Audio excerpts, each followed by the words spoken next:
Imagine standing before a door you've passed 1,000 times. You've always known it's there, but never opened it. Behind it, a better version of your life waits, calmer, stronger, more meaningful. But the key?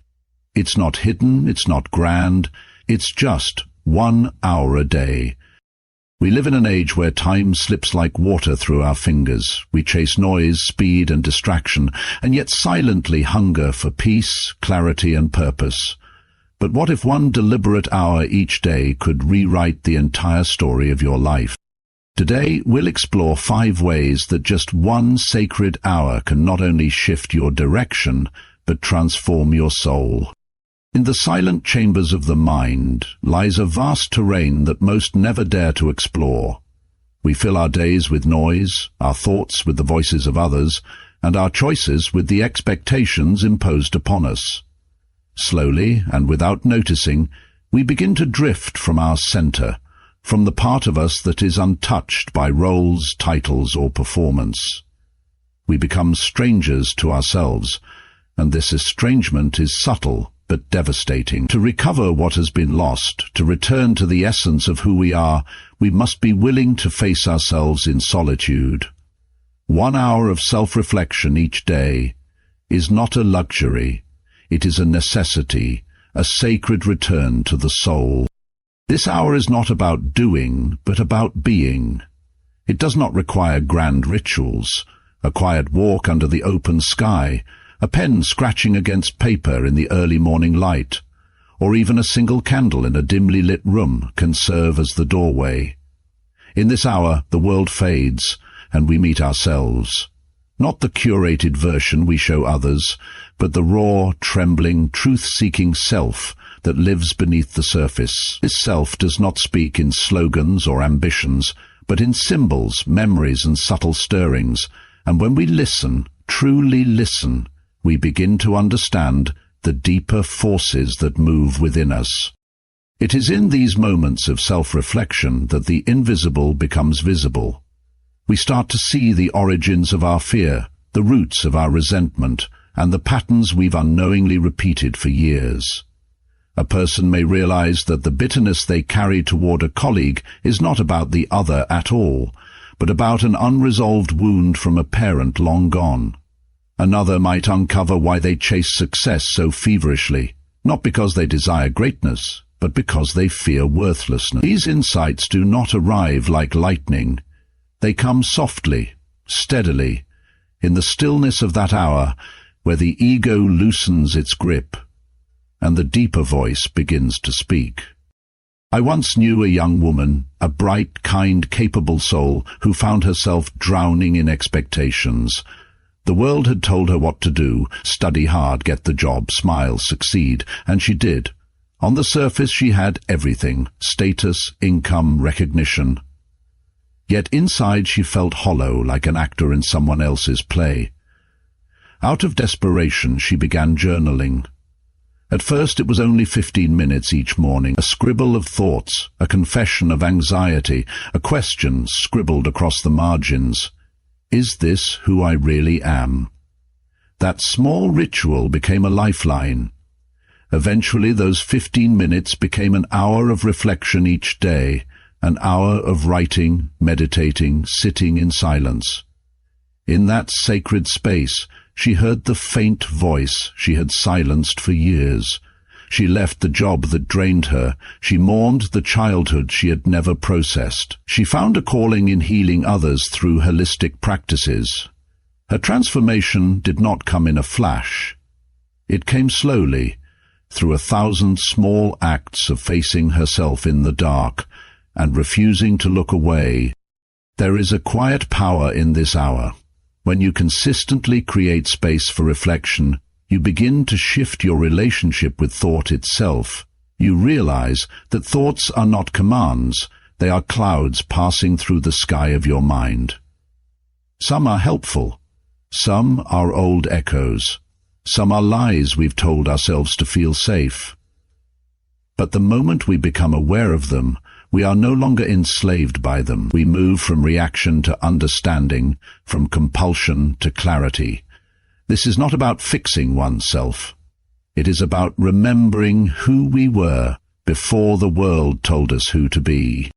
Most people will never take this hour. They will say they are too busy, too tired, too distracted. But the truth is they are afraid of what they might find if they truly looked within. Because reflection demands courage. It means sitting with grief you buried, shame you've ignored, and dreams you've betrayed. But it also means rediscovering strength, wisdom, and beauty you forgot were yours. The deeper you go, the more whole you become. And in that wholeness you begin to live, not out of habit or obligation, but out of alignment. If there is one discipline that can guide the soul home, it is this: 1 hour each day devoted not to the world, but to the self. In that hour, you do not become someone new, you remember someone ancient, the one you always meant to be. In the quiet spaces between chaos and routine, there lies a hidden path that few choose to walk.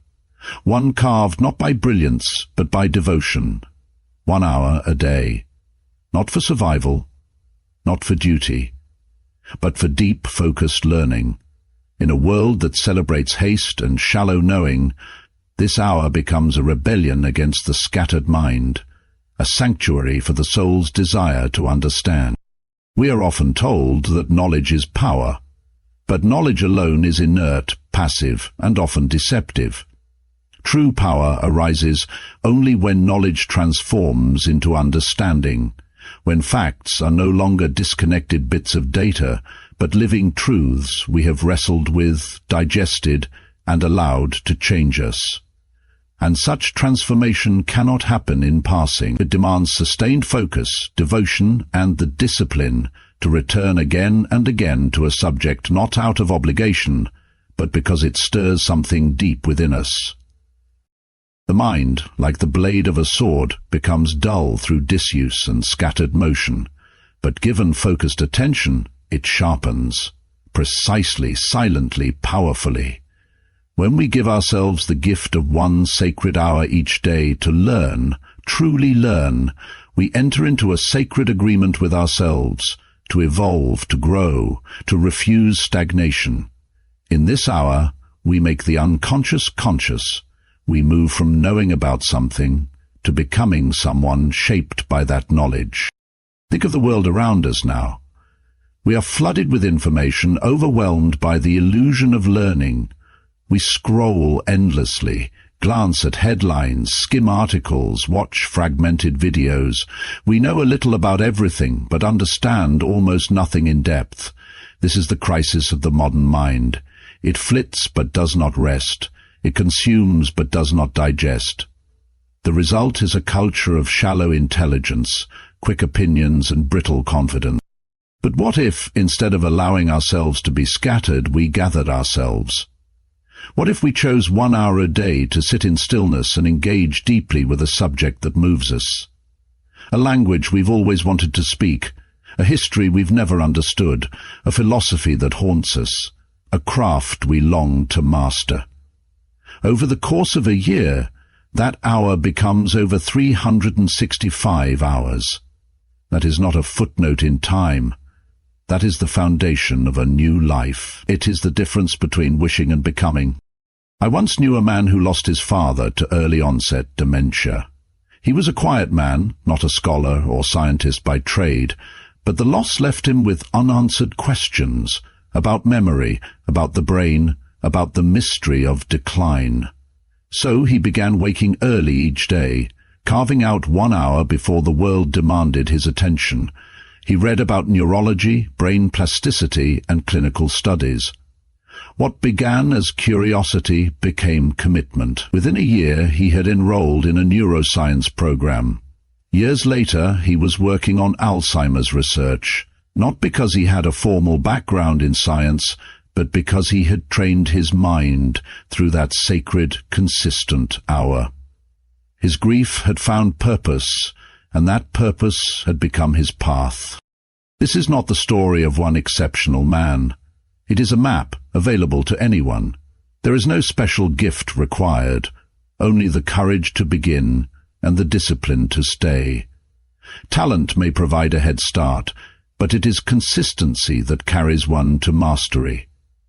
The difference between the ordinary and the extraordinary is not how fast one learns, but how long one is willing to return to the same place and go deeper each time. When you give yourself to learning in this way, something shifts inside you. You begin to notice connections where others see confusion. Your mind grows more still, more precise. You become less reactive, more discerning, and slowly you begin to trust yourself, not because of what you've memorized, but because of what you understand. This kind of learning is not accumulation, it is integration. The knowledge becomes a part of your voice, your choices, your way of seeing the world. And let us not forget the quiet joy that arises from learning deeply. There is a satisfaction in it that fame cannot offer and applause cannot replace. The satisfaction of aligning with your own potential. The moment when the words of a book unlock something in you.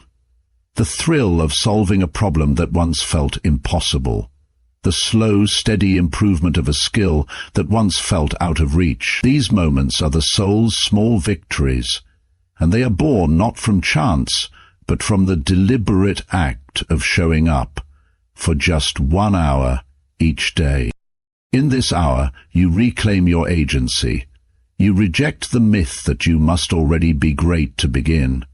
You begin because it matters, and through that beginning, day after day, you sharpen the sword of your mind, not to conquer others, but to carve a life of clarity, courage, and contribution. There is a truth we often forget, buried beneath layers of thought and intellect, beneath the constant chatter of the mind. The body remembers. Long before we spoke our first words or formed our first beliefs, we experienced the world through sensation, through the warmth of touch, the sharpness of pain, the rhythm of a heartbeat. Our bodies are not machines to be maintained while our minds do the living. They are the very vessels through which we experience life itself. To neglect the body is to silence a language far older and wiser than thought.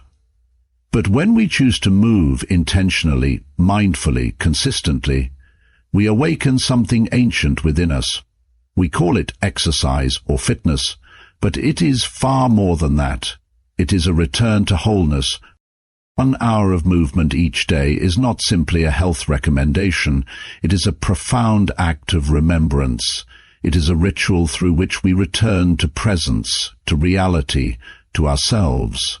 For in movement, the walls between body and mind begin to dissolve. The walk through a forest trail is not just exercise, it becomes a meditation. The stretch of limbs in the quiet of dawn is not just yoga, it is the unfolding of emotional knots that words have failed to untie. The rise and fall of breath during a long run becomes a dialogue between the conscious and unconscious, a rhythm that pulls us away from worry and toward stillness. In motion, the chaos of thought settles, and the body takes the lead. There is a reason that deep emotions so often manifest physically. Grief lives in the chest, anxiety tightens the throat, anger clenches the jaw and curls the fists. These are not coincidences. They are the body's way of speaking the unspeakable. When we refuse to move, we do not merely become stiff or tired. We become trapped. We carry memories in our muscles. We carry shame in our posture. We carry silence in the curve of our spine. But movement, true conscious movement, unlocks these hidden places. It does not demand that we explain or analyze. It simply asks that we show up, and in doing so allows the body to do what it has always known how to do: release, express, transform. I once knew a man in his early 50s who had come undone by the unraveling of his marriage.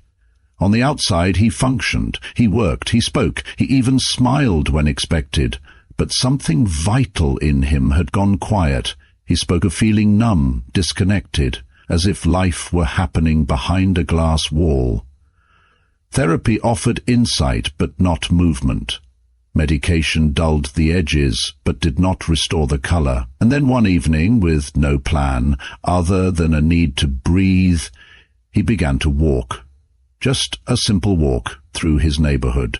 No headphones, no distractions. Only footsteps on concrete and the rhythm of breath. It became a ritual. Every evening, no matter how busy or tired he was, he walked. At first it changed nothing, except that it became something to look forward to. Then slowly the numbness began to crack. Memories surfaced, unspoken words, unprocessed grief, forgotten joys. He did not analyze them, he simply walked with them. Some nights he wept. Other nights he laughed aloud, startled by the sound of his own voice in the dark. In those walks he began to feel something stir, a kind of quiet aliveness that had been buried under years of duty, disappointment, and denial. After a year of walking daily, he looked and moved like a different man, not because his muscles had grown or his posture had straightened, though they had, but because he had come home to his body. His walk had become a kind of prayer, not to a God outside of him, but to the forgotten God within. This is the power of movement. It does not require a gym or a routine. It does not ask for performance or perfection. It only asks for presence. When we move with awareness, we reclaim what the world has trained us to ignore, that the body holds wisdom the mind cannot fathom. In every stretch, every breath, every step, we are writing a new story, one where we are no longer split between thought and flesh, but unified. Movement becomes not just a physical act, but a psychological integration, a spiritual restoration. We spend so much of our lives abandoning our bodies, sitting for hours, scrolling through screens, numbing our discomforts. But the body waits. It waits patiently for us to return. And when we do, when we move with reverence and intention, it does not punish us. It welcomes us back, like a faithful companion that never stopped believing in our return. This hour of movement is not a luxury, it is a homecoming. It is not about changing the body to fit an ideal, but about listening to it long enough to remember what it has always known, that we are not broken, that we are not separate, that somewhere beneath the noise we are whole. There is within every human being a silent realm untouched by logic, status, or utility, a hidden landscape of dreams, colors, sounds, and stories that has no purpose other than to be.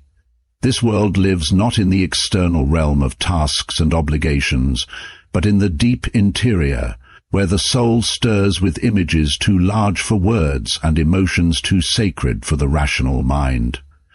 We are taught to value what is useful, measurable, and profitable. We are told that art is a hobby, creativity a luxury. But in truth, creative expression is the language of the soul, and when it is ignored, the soul begins to atrophy, not loudly, but slowly, like a flower kept from light. We were not made to only consume, to consume endlessly. Entertainment, opinions, noise is to become a mirror of the world, not a voice within it.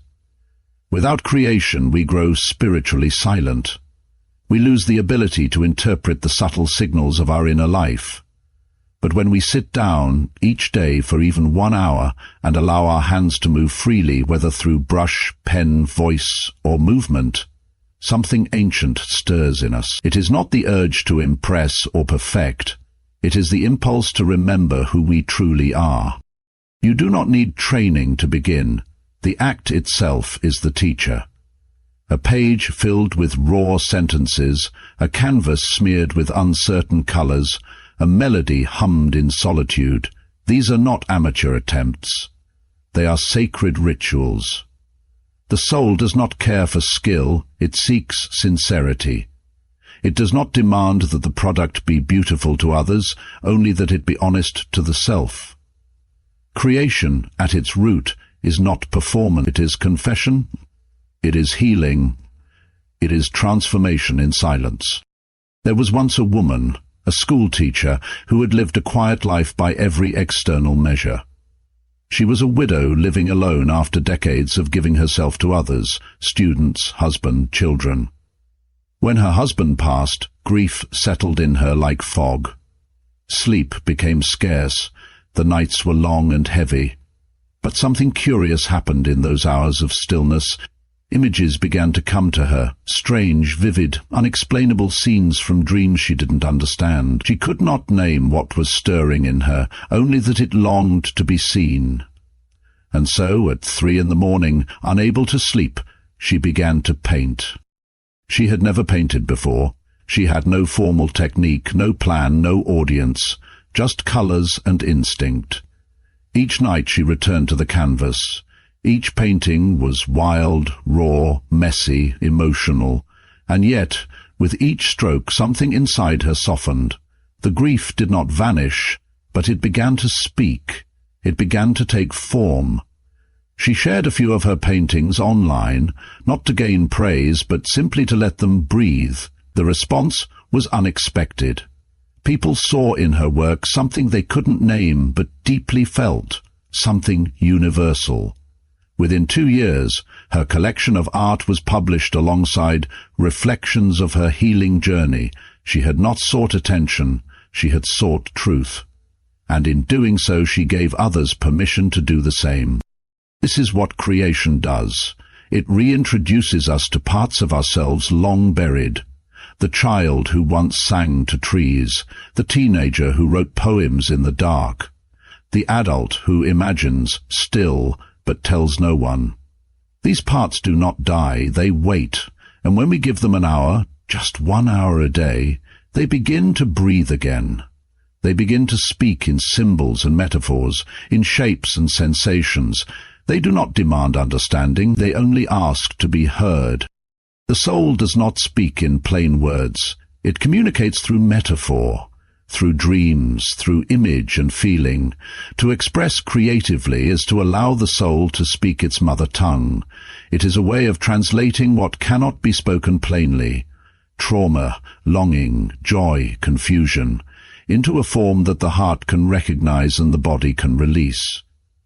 You may find that after painting a stormy sky, you no longer carry as much tension in your chest. After writing a painful memory, the nightmare that haunted you softens. The act itself is the healing. And so the invitation is not to create perfectly, but to create truthfully, to set aside 1 hour not for production, but for exploration. The world demands output, the soul asks only for presence. And in that presence, through brush or word or song, you remember that you are more than what the world sees. You are vast, layered, mythic. You are not merely alive, you are becoming. And it is through this sacred hour of expression that the becoming begins. There is a curious and beautiful paradox in the nature of healing. It often begins the moment we turn our attention away from ourselves. In a world that constantly instructs us to look inward, to pursue self-improvement, self-care and self-fulfillment, it is easy to forget that the soul also longs for connection, for communion, for the dissolving of the ego into something greater than the self. And this longing is not an abstract one. It is as real and urgent as the need for food or sleep. It is the deep hunger to matter beyond our isolated experience.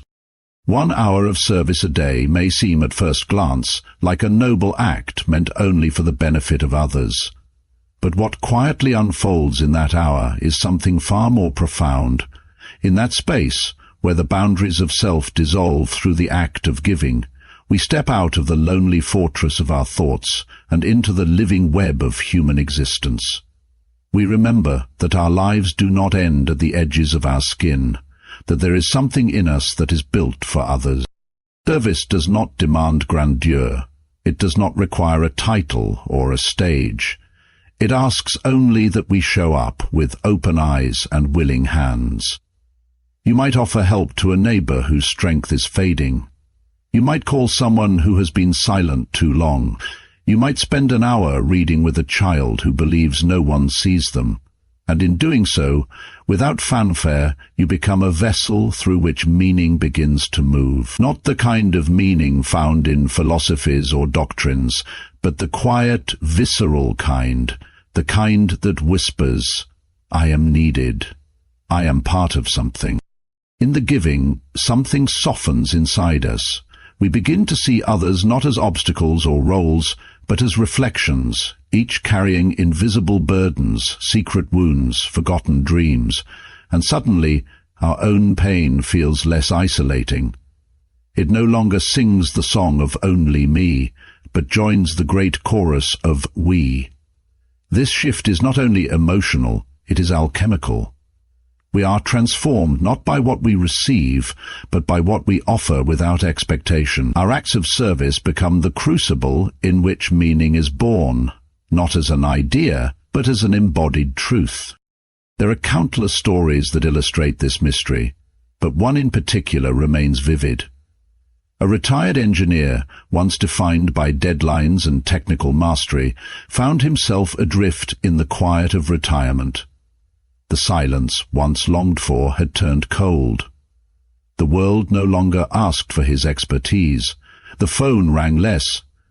The mind, still sharp, had nowhere to land. In that restless space he began volunteering at a community center, offering an hour a week to teach young boys how to work with their hands. Building, repairing, creating. At first it seemed like a small act, a way to pass the time. But the impact rippled outward in ways he never imagined. Years passed, and some of those boys went on to become engineers themselves. They wrote letters, they visited, they spoke of how that single hour, week after week, had changed their trajectory, not because of the information given, but because of the attention, the care, the belief. That hour was not just instruction, it was initiation.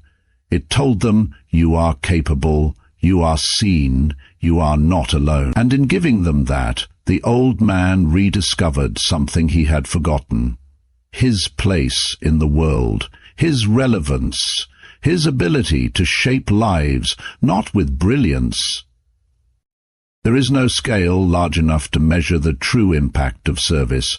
Much of it will remain invisible, unfolding in the hearts of others long after we've gone. But what we can feel almost immediately is the change within ourselves, the weight that lifts when we step outside of our suffering, the warmth that returns when we give without needing recognition, the strange, luminous clarity that arises when we become, even for a short while, a source of light for someone else. Modern life tempts us with the illusion that meaning must be hunted, achieved, or bought. But the truth is quieter and far more accessible. Meaning is made in moments of presence, in small, faithful acts of offering. It is found in the eyes of someone who feels less alone because of something you said or did.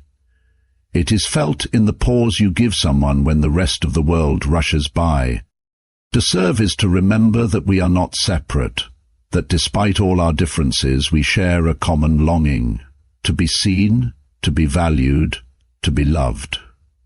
And when you give 1 hour each day to answer that longing in another, you begin to heal the illusion of separation. You become, quite literally, the medicine. The world may never thank you, your name may never be known, but in some small, quiet place, a life will be different because you were there. That is no small thing. That is the beginning of everything. The world will always try to steal your time, but you can choose today, now, to claim 1 hour for your transformation. An hour is not much. It's less than 5% of your day. But if used with intention, it becomes a gateway, a ritual, through which your truest self returns. Reflect, learn, move, create, serve.